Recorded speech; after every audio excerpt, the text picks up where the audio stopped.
그래서 이제 저희 작가님은 오늘 이 집착에 관련된 네네. 영화에 대해서 또 말씀을 해주시고 네. 싶다고 해서 한번 네. 어떤 영화인지 좀 궁금해요. 맞아요. 오늘 이렇게 주제를 가지고 난쌤과 제가 컨텐츠를 준비해 오는데, 음. 자, 그러면 오늘 제가 준비한 거는 영화계의 어떤 부부의 세계, 영화판 부부의 세계. 네. 말만 들어도 뭔가 약간 약간 인간 중독이라는 제목의 제목부터가 그 영화인데, 송승헌, 조여정, 임지연, 온주환 주연의. 저 이거를 앞부분밖에 못 봤어요. 보다 끊겨. 그래요? 뒷부분에 더 진한 배드신이 나오는. 오늘 당장 보러 가겠습니다. 네. 인간 중독이란 영화고요. 인간 중독이 어떻게 보면 인간에 대한 중독을 다뤘는데 여기 아주 굉장히 중요한 키워드가 집착이에요. 네. 2014년도 영화고 영화의 배경은 1969년도. 인간 중독 포스터가 나왔죠. 이 송승헌과 그 임지연. 얼굴밖에 안 보이는데. 여기 딱 임지연이 임지연 배우가 스크린으로 데뷔한 영화고요. 송승헌의 19금 영화 첫 번째. 맞아요. 네. 인간 중독. 그래서 잘생겼더라고요. 네. 여기서도 잘생김 하더라고요. 근데 뭔가 배드신이 굉장히 화제가 됐지만 이 영화에서 다루려고 했던 메시지가 굉장히 좀 알려지지 않아서 흥행이 좀 그렇게 된 것 같진 않고 평이 그렇게 높진 않아서 좀 많이 아쉬웠죠. 잠깐 좀 영화 이야기를 좀 하자면 어떤 집착들이 있었는가 보면 1969년 여름 베트남전을 배경으로 해요. 그래서 화면도 약간 옛날 영화 같은 느낌 들고 베트남전에 어떤 큰 업적을 이룬 송승헌, 여기 이제 배역으로는 김진평 대령이 공을 인정받았는데 장인 어른이 또 이 군에서 굉장히 높은 지위를 갖고 있고 아내가 조여정이야. 근데 조여정 연기가 아주 맛깔스러워요. 여기서. 조여정님은 어디서 보든 다 맛깔스러운 연기를 너무 잘하시는 것 같아요. 이거 전에 영화가 아마 방자전이었나? 거기서는 굉장히 또 저 그거 봤어요. 그것도 다 봤어요. 거기서 매혹스러운 연기를 하고 여기서는 되게 푼수의 배드신도 그래요? 나오는데 되게 제가 말 스포하지 않고 그죠. 한번 보시면 되게 재밌어요. 조여정만의 연기가 있는데 그렇게 이제 승승장구할 수 있는 위치에서 교육대장으로 이제 부임돼가지고 있는데 부하 중에 온주환 여기선 경우진 대위인데 그 경우진 대위의 와이프 이력서를 딱 보게 되는 거예요. 거기에 종가은이라는 이름이 있으니까 관심을 딱 갖고 와이프 이름이 왜 종가은이야? 그러니까 화교 출신입니다 하면서 그런데 대령님과 생일이 같습니다. 요게 딱 약간 암시적으로 그러면서 송승헌 이제 김진평 대령 머리 위에 저 아내가 호기심이 간다 하면서 또 글로 가네 그 집으로. 아이고. 그 집으로 가서 이끌림인가? 괜히 그 새 집이 이렇게 있는데 새 집에 가서 담배를 피면서 막 새를 괴롭히는 걸 딱 이 종가은이라는 자기 부하의 아내가 본 거죠. 보고 그렇게 괴롭히시면 안 돼요 해가지고 둘이 이제 약간의 인연이 되고 이제 서로 이렇게 얼굴이 텄는데 어떤 사건이 벌어집니다. 병원에서 그 종가은이 어떤 그 군대에 있는 환자였던 병사에게 칼로 위협을 받으면서 이렇게 사건이 벌어지는데 요걸 또 송승헌 김진평 대령이 구해주면서 둘이 이제 인연이 시작되는 거죠. 스파크가 이제 튀기 시작을 하는군요. 그렇죠. 부부의 세계에서도 보면 스파크가 터지는 요소가 있었잖아요. 그들만의. 그들만의. 약간 불륜의 어떤 그들만의 스파크죠. 연출이 좀 여기서부터 조금 조여정은 계속 이 상황을 모르고 있고 그 부부간의 어떤 약간 그 엇갈림 속에 둘은 사랑을 싹 틔우네. 그러니까 스파크가 이미 텄으니까 또 걷잡을 수 없이 또 그랬겠죠? 그렇죠. 그래서 그 병원에서 어쨌든 송승헌이 구해주는 도중에 막 총격상도 입고 그 종가은 김지연이 임지연이구나. 그래서 거기에서 뭐 귀걸이가 떨어졌는데 송승헌이 갖다 주고 하다가 뭔가 계속 그런 건데 있었던 거야? 그런 요소들이 있어서 둘이 만났어. 비밀스럽게. 만나다가 이제 가족들이 살짝 눈치를 채는 거죠. 그래서 임지연이 다시 이제 우리는 여기서 그만했으면 좋겠어요. 이렇게 밀어내네요. 그런데 송승헌이 딱 여기서 명대사가 나오죠. 다시 이렇게 땡겨요? 난 당신만 생각하면 숨을 못 쉬겠어. 이런 거. 자, 화면 맞나? 보고 다시 한번 해주세요. 네. 잠깐 숨이 안 화면을 쉬어져요. 보고 다시 한번 해주세요. 이게 난 명대사라는 게 이 집착의 어떤 그거예요. 그러니까 이 여성을 보면 송승헌이 계속 대사가 당신을 안 보면 숨을 쉴 수가 없어요. 숨이 안 쉬어져요. 이게 뭔가 생명과 집착이. 왜 갑자기 제가 숨이 안 쉬어지죠? 네. 그러니까 나만 그런 줄 알았어요. 뭐 이렇게 임지연이 막 대사를 치면서 둘이 또 엄청난 찐한 배드신이 오히려 다시 또 스파크가 튀어버렸네요. 이게 뭔가 갈등이 또 불륜이 깊어질수록 주변인들이 점점점 알아가려고 하는 그 타이밍에 딱 임지연이 밀어내는 그 어떤 사건이 있었는데 누가 봐도 송승헌의 엄청난 승진의 기회가 딱 왔던 그 파티장에서 임지연은 이제 밀어냈고 근데 송승헌이 술에 취해서 아이고. 아이고. 집착의 어떤 끝을 나타낼 수 있는 어이구. 이미 중독됐으니까 이 여성에게 네. 네가 뭔데 나를 안 사랑해 뭐 이렇게 네 그렇게 차버리면 끝이야 이렇게 하니까 그 장인어른도 알게 되고 그 모든 사람들이 둘 관계를 알게 되는 그래서 파국으로 이뤘다가 결국에는 이제 마지막 인사를 하러 가서 나를 정말 사랑했느냐 했더니 임지연이 사랑은 했는데 모든 걸 다 걸 정도는 아니었다 하니까 총을 가지고 자기 가슴에다가 빵. 근데 이거 스포 괜찮아요? 괜찮아요. 괜찮아요. 이게 끝이 아니야. 그래요? 끝이 아닙니다. 깜짝 놀랐어요. 네. 끝이 아니고 그 뒤에 이제 진짜 결말이 있는데 이게 결말이 아니에요? 네, 거기를 남겨놔야죠. 그래야 영화를 보실 거 아니야. 이거 인간 중독에서 날 뭘 줘. 여기까지. 저는 그래서 빵 쏘고 나왔을 때 이제 그 이후에 결말은 따로 있습니다. 숨을 쉴 수 없다는 거에 대한 대사와 함께 심장에 총을 겨닌 게 나는 그 암시됐던 어떤 송승헌의 마지막 그 자기의 모든 걸 다 표현한 것 같아요. 그러니까 집착의 끝으로 이 사람과 헤어진다는 건 죽음에 대한 이별이 그거라고 딱 판단을 했던 것 같아요. 그러니까 너 없으면 나는 살 이유가 없어. 숨을 쉴 수가 맥락이네요. 없다는 거에 대한 어떤 본인만의 결론. 숨을 쉴 수가 없으니까 죽는 게 나아. 뭐 이런. 거기에서의 집착의 어떤 끝을.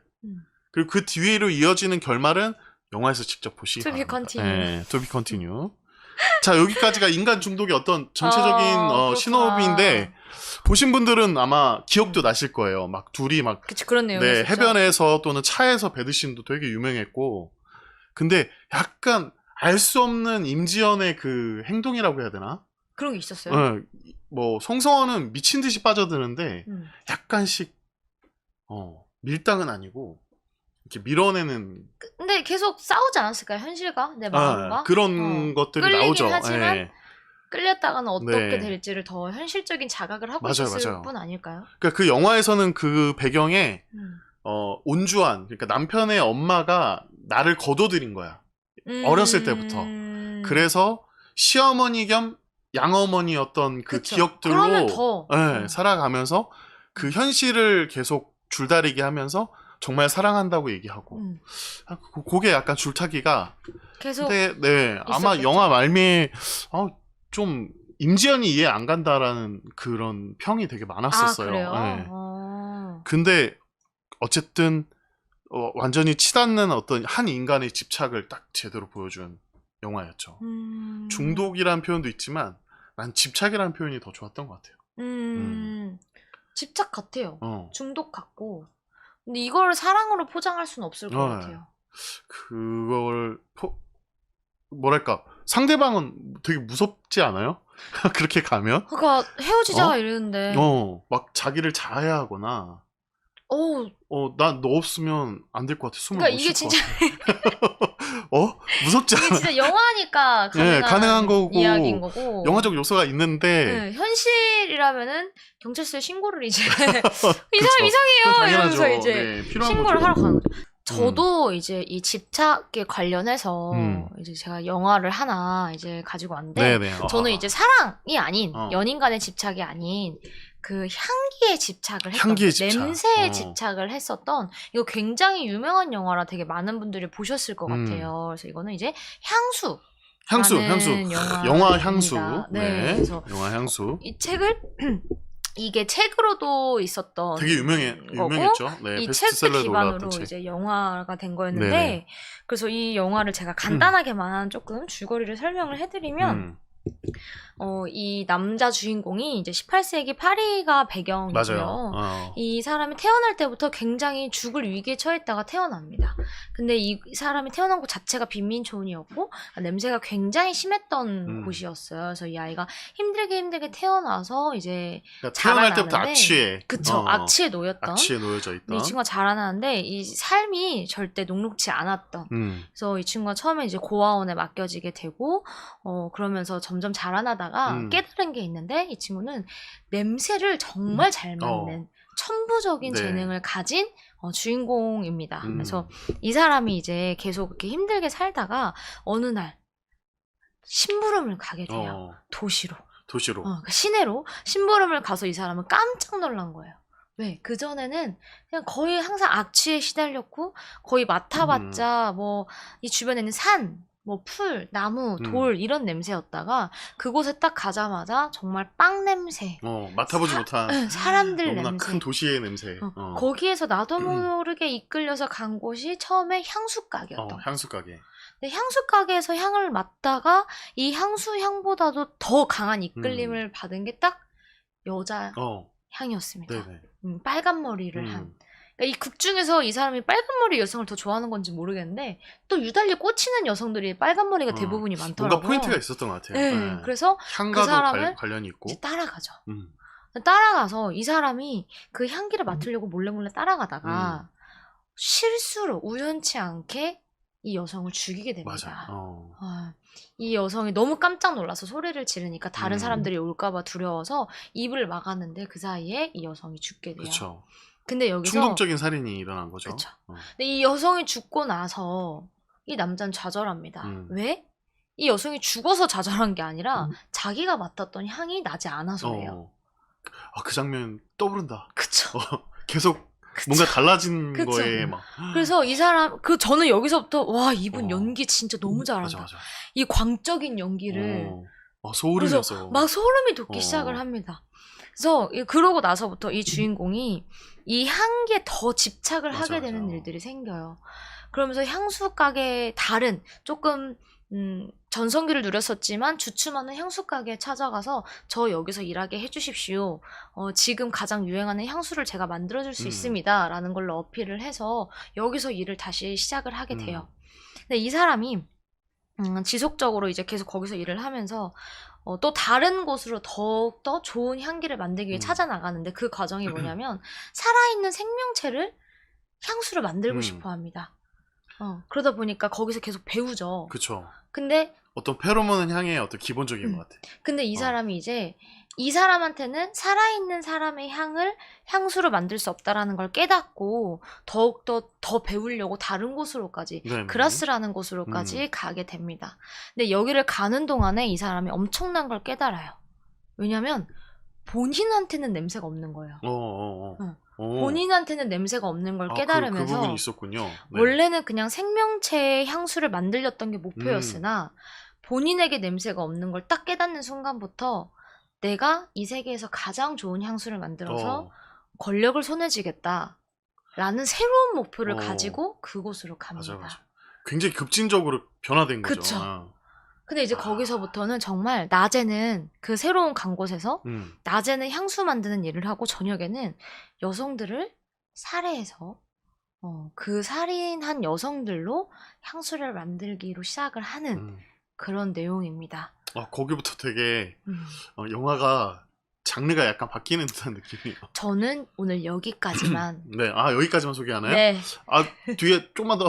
안 됩니다. 안 됩니다. 저는 오늘 여기까지만. 그래서 이 사람이 결국에는 정말 살인을 하면서까지 향수를 만드는데 결말이 어떻게 될지에 대해서는 시청자분들이 직접 보시면 좋을 것 같아요. 네네. 그래서 제가 이걸 보면서 느꼈던 게 이 사람이 냄새에 집착을 했었던 사람인데 제가 마지막으로 가면 갈수록 느낀 건 이 사람이 진짜 원했던 건 무엇이었을까에 대한 궁금증이 너무 많이 남았었던 내용이었었거든요. 그러니까 되게 다각적인 것 같아요. 그러니까 처음에는 향에 대해서 이끌렸다가 그게 한 사람이었잖아요. 그쵸. 그리고 그게 첫 느낌이었고 근데 이제 결국에는 향을 위한 건지 아니면 자기의 어떤 향을 찾기 위해서인지 뭐 되게 다각적인 입체감 있는 영화예요. 네. 저는 영혼의 맞아요. 향기가 아니었을까. 이 사람이 그 찾아갔던 이 사람이 그렇게 미치도록 원했던 향은 사람의 향? 그 따스함의 향? 맞아. 사랑의 향? 이런 게 아니었을까라고 제 개인적으로는 생각을 해보게 됐었던 영화였죠. 저는 개인적으로는 그 영화 딱 떠오르는 그 향수의 영화에서는 태어날 때는 악취였잖아요. 그 어쨌든 버려졌던 아이가 정말 그 향을 통해서 본인이 어떤 삶에 대한 가장 꽃을 피울 수 있는 향을 낼 수 있는 그 순간을 위해 달려가는 어떤 그런 모습이 좀 느껴져가지고 되게 입체적이에요. 그러니까 맞아요. 그 영혼에 대한 갈구함도 표현했고 난쌤이 나는 좀 인간의 어떤 더 판타지적인 굉장히 집착적인 어떤 정말요? 성 판타지에 대한 그림도 딱 그려졌어요. 저는 그런 생각은 못 해봤는데 그게 굉장히 그 여성을 살인하는 그런 광기 어린 그런 것들이 성적 판타지로 굉장히 크게 그래서 이거 얘기하면 안 되구나. 결론에서 뭔가 그거에 대한 게 딱 펼쳐지는 것도 난 그거라고 좀 그렇게 느껴졌거든요. 보셔. 진짜 확실히 보는 시선이 다르네요. 그러니까 이게 다각면이 있어서 여러분도 아마 향수 영화를 보시면 이렇게 결론을 좀 다르게 생각하실 수 있어요. 저랑 비슷하게 생각을 하실 수도 있고 아니면 작가님이랑 비슷한 생각을 하실 수도 있고 또는 저희 시청자분들은 어떻게 이 영화를 보고 어떻게 느꼈는지 해석을 하셨는지도 제가 궁금하네요. 인간 중독과 향수를 또 이렇게 보시면서 약간 영화를 보고 비교해보는 것도 괜찮을 것 같네요. 작가와 난쌤의 성과 함께로 찾아오겠습니다. 네. 오늘도 시청해주신 여러분 정말 감사드리고요. 우리는 그럼 또 다음 라이브에서 만나요. 여러분 안녕. 좋은 저녁 되세요. 안녕.